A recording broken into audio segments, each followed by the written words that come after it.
Video ini dibuat dalam rangka melaksanakan tugas mata kuliah Etika Bisnis. Salam TLM ITL Trisakti 97531. Belajar sukses.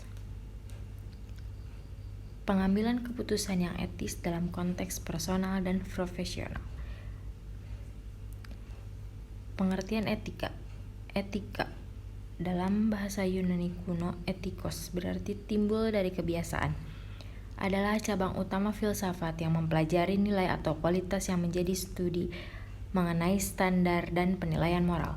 Kata etika berasal dari bahasa Yunani, ethos atau taeta yang berarti tempat tinggal, padang rumput, kebiasaan atau adat istiadat.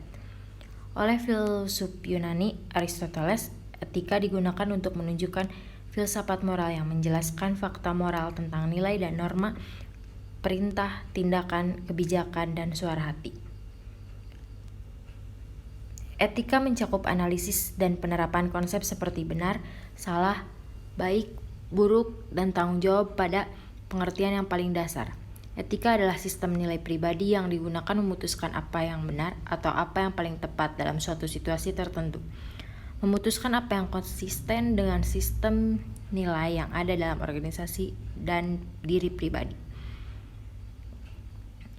Menurut Mathis dan Jackson, etika memiliki dimensi konsekuensi luas, alternatif ganda, akibat berbeda, dan konsekuensi tak pasti dan efek personal.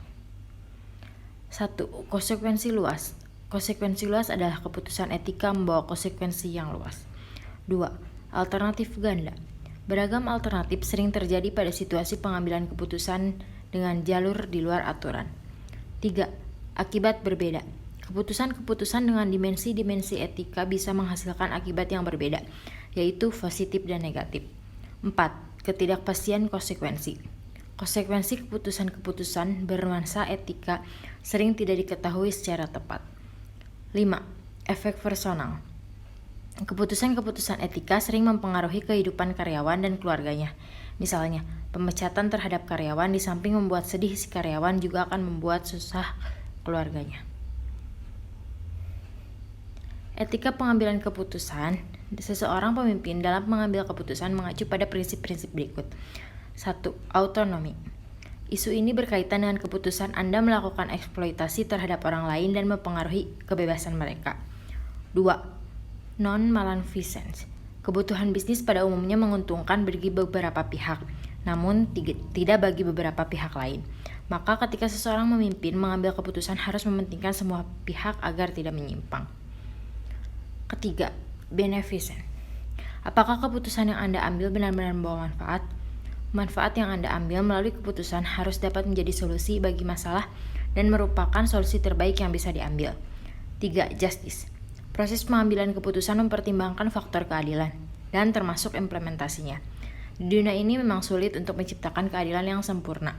Namun tentunya kita selalu berusaha untuk menciptakan keadilan yang ideal di mana memperlakukan tiap orang dengan sejajar. Kriteria pengambilan keputusan yang etis. Yang pertama, ada pendekatan bermanfaat, utilitarian approach, yang didukung oleh filsafat abad ke-19. Pendekatan bermanfaat itu sendiri adalah konsep tentang etika bahwa perilaku moral menghasilkan kebaikan terbesar bagi jumlah terbesar.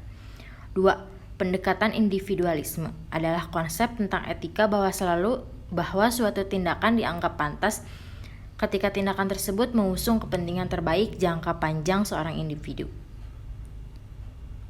Dalam pengambilan keputusan, ada hak-hak yang harus dipertimbangkan dalam pengambilan keputusan. Yang pertama ada hak persetujuan bebas, kedua ada hak atas privasi, ketiga hak kebebasan hati nurani, keempat hak untuk bebas berpendapat, 5 hak untuk proses hak, dan keenam ada hak atas hidup dan keamanan.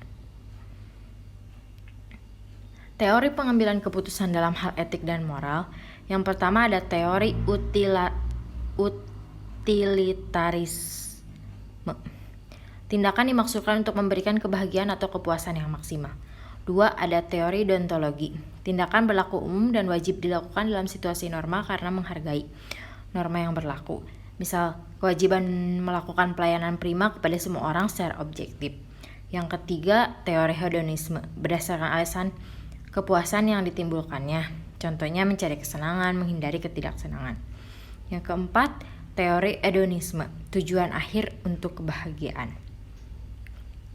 Faktor-faktor mempengaruhi pengambilan keputusan yang etis. Yang pertama ada tahap perkembangan moral.